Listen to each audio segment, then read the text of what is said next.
Salutare, prieteni, salutare națiunea moldovenească! Astăzi din nou facem o postare și din nou ne deplasăm într-o țară străină să vedem dacă există documente despre limba noastră moldovenească. Astăzi este o postare exclusivă din privința că prima dată pe această pagină să apară un document din teritoriul rusesc, din Sankt Petersburg. Și acest document a să dezvăluie atâta informație nouă, care este o carte nouă, care la final am să pun adăugătoră informații suplimentare și sper că am să vă șochez cu această informație care a și vă dezvăluit într-această postare. Foc la ghete! Detalii despre carte. Imaginea 1, pagina de titlu. Titlul cărții. Istoria vieții și a faptelor domnitorului Moldovei, prințul Constantin Cantemir. Istoria ozhiznii de lah Moldavskago gospodaria Kniazia Constantina Cantemira. Autorul.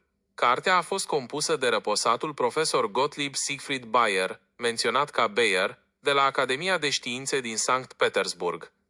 Locul publicării. Moscova I. La tipografia Universității, Du-N Novikova. Anul publicării, 1783. 2. Informația marcată cu roșu.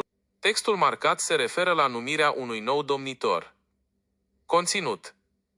În locul răposatului Eustratie, Istrate Dabija, sultanul a desemnat pe Ilie Iliaș, fiul fostului principe al Moldovei, Alexandru Lăpușneanu. Context. Fragmentul explică succesiunea la tronul Moldovei sub influență otomană, menționând că Ilie era urmașul lui Lăpușneanu. 3. Informația marcată cu roșu la pagina 45, imaginea 3. Există două pasaje marcate cu roșu pe această pagină. Primul pasaj, sus, fa, din pricina îndelungatei sale șederi cu întreaga familie la Constantinopol, abia dacă mai putea înțelege limba moldovenească. Semnificație. Se referă la Ilie, Iliaș Alexandru, care, trăind mult timp în capitala Imperiului Otoman, își pierduse exercițiul limbii materne. Al doilea pasaj, jos. Între timp, moldovenii aflați de cealaltă parte a râului Prut, adunându-se până la 8.000 de oameni, au atacat pe neașteptate Iașul. Semnificație. Descrie o revoltă sau o mișcare militară a moldovenilor de peste Prut, care au asediat capitala Iași, punându-l în dificultate pe domnitorul de la acea vreme, Duca Vodă, și implicându-l pe Constantin Cantemir în apărarea cetății.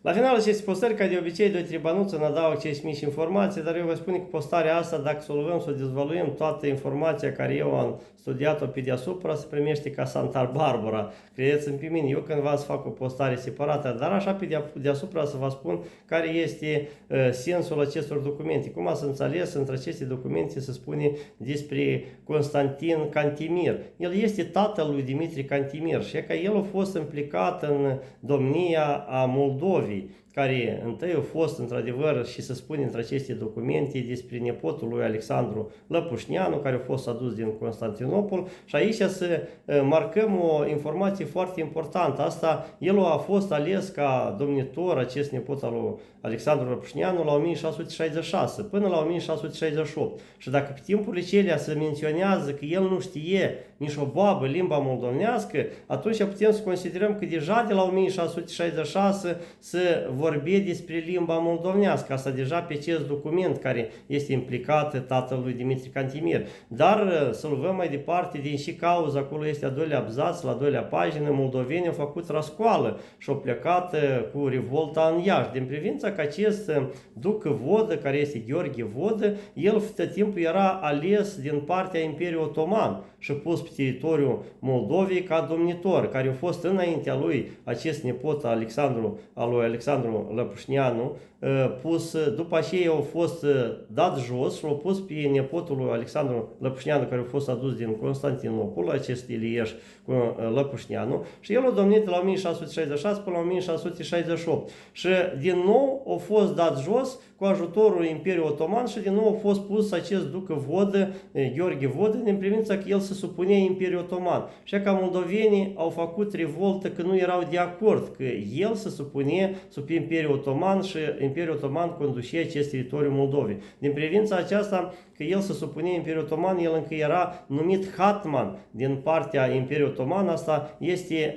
omul care conducea armatele sau în țară sau în afara țării, care el era ales ca comandantul oastii din teritoriul lituan, care timpul cel era unit Lituania cu Polonia. Și că el după Nistru avea oastea lituană care el controla acele teritorii care se supune sub controlul acestor teritorii. Și clar lucru, Imperiul Otoman tare mult îl susține ca să-l pui ca domnitor. Și după aceea mai fost el dat. El a fost de 3 ori la noi ca domnitor a Moldovei, acest Gheorghe Vodă, da? Sau Ducă Vodă, care nouă ni se spune că după aceea, deja cu ajutorul moldovenilor, tata lui Dimitrie Cantemir totuși reușește să vie în scaunul de domnie la 1685. Și el duce această țară până la 1693. Și că aici multe documente, dar nu spune despre domnia lui Dimitrie Cantemir, prima domnie, el vine după tatăl lui. La 1693,